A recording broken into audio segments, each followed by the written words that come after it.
সত্য প্রচারে সোচ্চার। পাঁচবিবিতে মহান বিজয় দিবস উপলক্ষে ক্রীড়া প্রতিযোগিতা, শীতবস্ত্র বিতরণ ও মনোজ্ঞ সাংস্কৃতিক অনুষ্ঠান অনুষ্ঠিত হয়েছে। একমাত্র খেলাধুলা ও সাংস্কৃতিক চর্চাই পারে সমাজকে বদলে দিতে, পারে যুব সমাজকে মাদকমুক্ত রাখতে। এই লক্ষ্য নিয়ে মহান বিজয় দিবস 2024 উপলক্ষে গোপালপুর তারেক জিয়া যুব উন্নয়ন ক্লাব অ্যান্ড সমিতির উদ্যোগে দিনব্যাপী ক্রীড়া প্রতিযোগিতা অনুষ্ঠিত হয়। শেষে আজ 15 ডিসেম্বর রবিবার রাতে গোপালপুর মাঠে বিজয়ী খেলোয়াড়দের মাঝে পুরস্কার বিতরণ ও দুস্থ শীতার্তদের মাঝে শীতবস্ত্র বিতরণ করা হয়। সাংস্কৃতিক অনুষ্ঠানের মঞ্চে এ উপলক্ষে এক সংক্ষিপ্ত আলোচনা সভা অনুষ্ঠিত হয়। সভায় সভাপতিত্ব করেন ক্লাবের সভাপতি হারুনুর রশিদ দোয়েল। উপজেলা বিএনপির সাবেক দপ্তর সম্পাদক প্রভাষক সাইদুর রহমানের সঞ্চালনায় এতে প্রধান অতিথির বক্তব্য রাখেন থানা বিএনপির সাবেক সভাপতি আব্দুল গফুর মণ্ডল।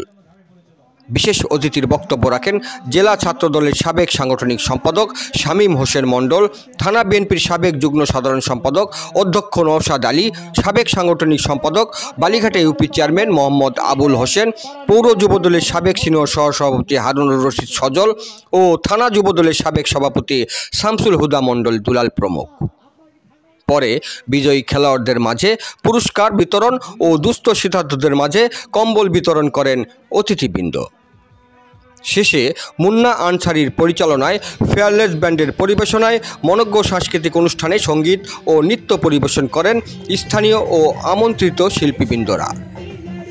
জয়পুরহাট থেকে জেলা প্রতিনিধি মোহাম্মদ দবিরুল ইসলামের report, DD channel news desk. ছাত্র জনতার আন্দোলনে আমাদের মুগ্ধ সহ আবু সাহেব সহ অনেক রক্তের বিনিময়ে আবার পুনরায় এই দেশ স্বাধীনতা সনদ রাষ্ট্র হিসাবে আমরা এখন পেয়েছি, যার কারণে এই অনুষ্ঠানে সুযোগ পাচ্ছি। আজকে এই অনুষ্ঠানে আমরা উপভোগ করছেন। তো আমাদের কথা হলো যে তারা আমরা অনেক মামলা খেয়েছি, হামলা হয়েছি, অনেক ক্ষতিগ্রস্ত হয়েছি। ওই আওয়ামী লীগের মতো আর একটা দোষক যারা আওয়ামী লীগ থেকে কিছু আসছে, জাতীয় পার্টি থেকে কিছু আসছে, যারা বিএনপি মহানগরে পালিয়ে চলে গেল সংস্কারে, তারা বহিষ্কৃত হয়েছে। আবার কেউ স্মাগলিং করে থাকে, সেরকম যারা একটা মামলাও খায়নি, তারা আবার আওয়ামী লীগের মতো আগে জগদ্দল পাথর আমাদের দাঁড়িয়েছি। তাদেরকে আমরা আজকের অনুষ্ঠানে বলতে চাই, আমাদের জীবন তো এখন পুরো চলতেছে, মামলা বেশি খেয়েছি, পুলিশরা ভয় গিয়েছিল, গুম করেছিল। আগামী দিনে তাদেরকে ইনশাআল্লাহ আমরা প্রতিহত করব। আমরা বিএনপি পরিবারের মানুষ, বিএনপির নেতৃত্ব দেই। এই বিএনপি করার কারণে আমরা 16টি বছর আপনাদের মাঝে আসতে পারি নাই। এই আওয়ামী লীগ সরকার আমাদেরকে হামলা, মামলা, জেল, জুলুম, অত্যাচারে আমাদেরকে নির্যাতিত করে এমন অবস্থা করছে, পরিবারকে সময় দিতে পারিনি, আপনাদের মাঝে আসার সুযোগ হয় নাই। কেন? বিগত ফ্যাসিস্ট সরকার ছিল, তাদের অধীনেই গোটা দেশ জিম্মি অবস্থায় ছিল। বিএনপির কোনো নেতাকে যদি অতিথি করে সে এলাকায় কোনো অনুষ্ঠান করতে দেয় নাই এই ফ্যাসিস্ট আওয়ামী সরকার। তো যাই হোক, দেশে ফ্যাসিস্ট মুক্ত একটি স্বাধীন বাংলাদেশ আমরা পেয়েছি। এই স্বাধীন বাংলাদেশে আপনারাও আসার সুযোগ পেয়েছেন, আমরাও আপনাদের মাঝে আসার সুযোগ পেয়েছি।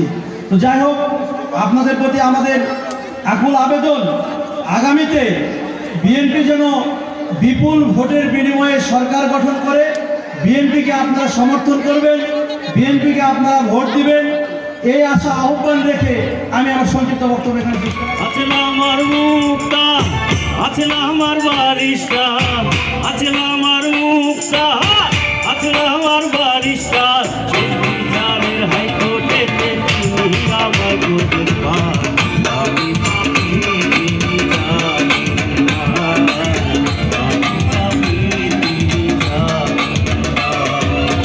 আছে না আমার